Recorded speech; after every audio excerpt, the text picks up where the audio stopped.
Bagaimana sih menurut Mas Muhasan terkait dengan industri pariwisata Tuban ke depan?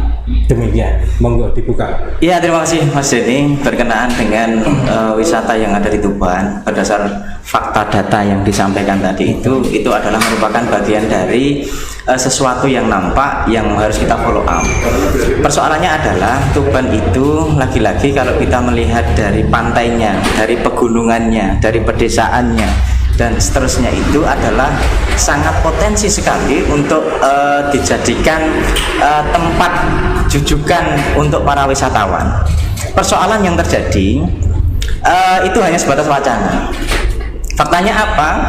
Ketika para wisatawan, kalau kita melihat di Banyuwangi, kalau kita melihat di daerah Malang, kalau kita melihat di Jogja, mereka para wisatawan bisa berlama-lama. Kenapa di Tuban tidak bisa?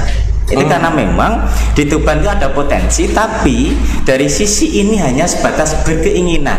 Belum ada upaya yang nyata baik dari pemerintah maupun stakeholder yang ada untuk mengupayakan Tuban ini benar-benar menjadi sebuah destinasi wisata yang barangkali bukan hanya domestik, mancanegara juga. Cara masalah keluh kesahnya Mas Pipit, jujur aja Pantai Kelapa itu bondone nekat, Mas. Makanya kalau saya ditanya bagaimana modalnya terkait dengan membangun wisata, tak pastikan 0 rupiah kita. Kalau kita salah pribadi-pribadi, ngopi sendiri, makan bareng dan sebagainya, itu sudah bagian dari konsekuensi orang ketika punya niat. Seperti yang jenengan katakan. Jadi proses kata-kata apa itu? Perjuangan ya itu, ada proses kata-kata. Jadi bukan hanya sepas dikatakan, tapi diperjuangkan. Perjuangan itu tidak lepas dari yang namanya pengorbanan, baik secara mental, secara apapun itulah. Itu kalau kita niatnya sudah akan dapat apa, tak pastikan nggak nyampe di final. Harus diperjuangkan. Tadi kan Pak Hasan cerita, kok bisa dari 0 rupiah itu memang modalnya apakah kan nggak mungkin kalau nol kan nggak mungkin. Artinya apakah modalnya dari dikumpulkan swadaya atau apa? Ya, sedikit saya ceritakan lagi. Jadi kita itu kan memang bukan orang nganggur ya. Kita itu bukan orang yang mencari kerja. Kita itu hanya ingin berupaya. Saya cerita sedikit saja.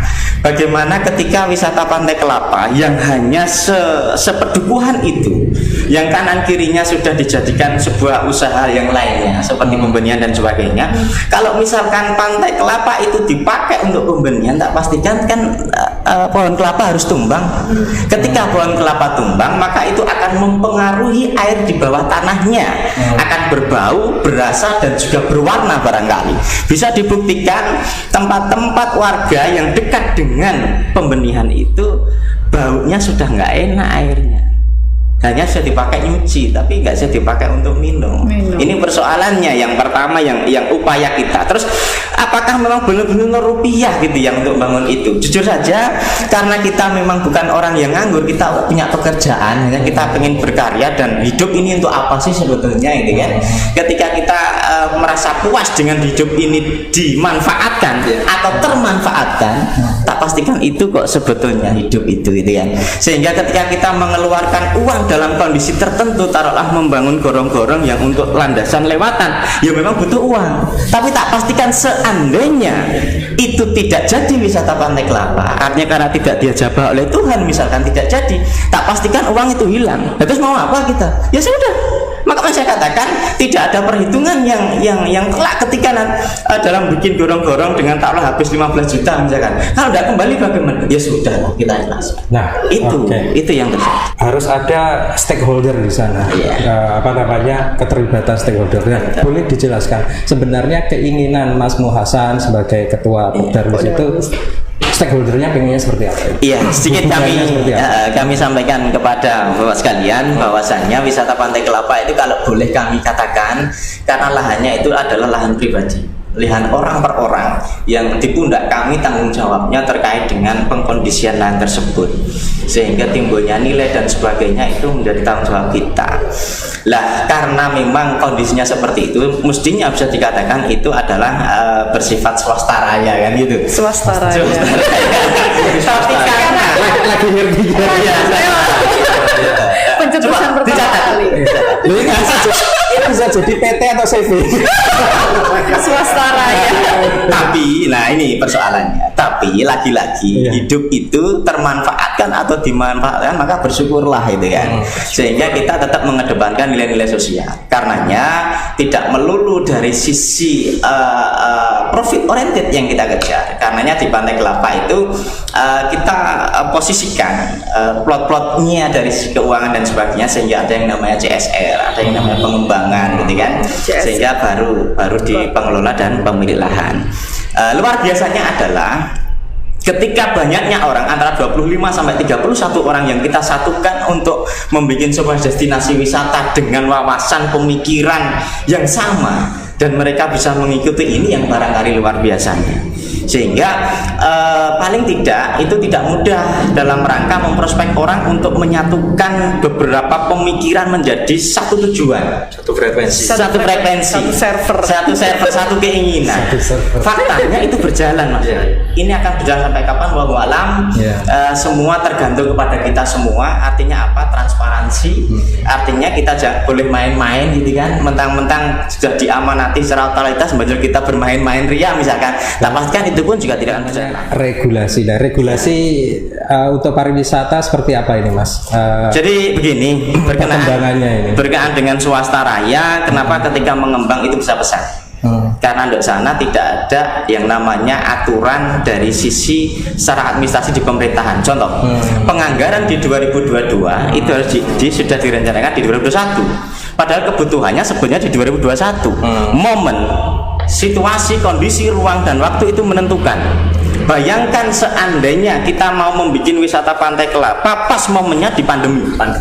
Bayangkan kita menganggarkan segala sesuatu harusnya momennya hari-hari ini, minggu-minggu ini, bulan-bulan ini, tapi gara-gara sebuah aturan itu banjir menghalangi eksekusinya lebih cepat, maka kita ketinggalan momen. Setelah pandemi dulu, Mas. Ini secara nalar saja, secara nalar saja. Kok disuruh berkembang secara pesat dari sisi pemerintahan, ya saya rasa nanti dulu ya. Nanti. Baik, saya tak menghadap ke kamera ya. Itu tadi dan pemerintah ya, ingat-ingat ini ya. Pemerintah Perlu dulu ini. Pemerintah yang mana ini? Iya, pas di sana nggak? Iyalah, oke. Ya.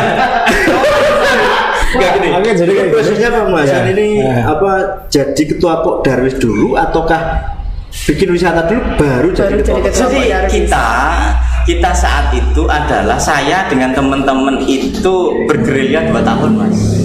Bergerilya dulu di si pemerintahan desa dan silih berganti Pak Kepala Desa, ternyata berat. Karena apa?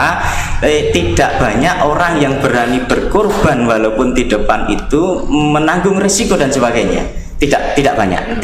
Hanya ada beberapa orang saja yang ketika menjadi sebuah pimpinan apapun itu berani menanggung risiko. Ada berapa orang waktu itu yang satu tujuan? Satu tujuan Satu itu, frekuensi. iya, ada sekitar 10-an orang. Ada sekitar 10-an orang yang pada saat kita sudah Pantai Kelapa suatu ketika berakhir pun, wah, kita harus tetap demikian. Tidak boleh gubah dulu sampai mati-matian. Tidak lah. Nah, berarti tadi ketua Pok Darwis dulu ataukah? Jadi munculnya adalah kita kerja bakti dulu jebret, baru timbul yang namanya ketua Pok Darwis, dibaiat, ditunjuk saat itu di balai desa dengan Pak Kelurahan dan teman-teman yang lainnya. Sudah, ketuanya Mas Hasan. Luar biasa. Luar biasa. Jadi saya menyampaikan kepada teman-teman saja, satu, bersabarlah dengan situasi dan kondisi ini. Apapun yang dibuat manusia tidak lepas dari ketentuan Tuhan.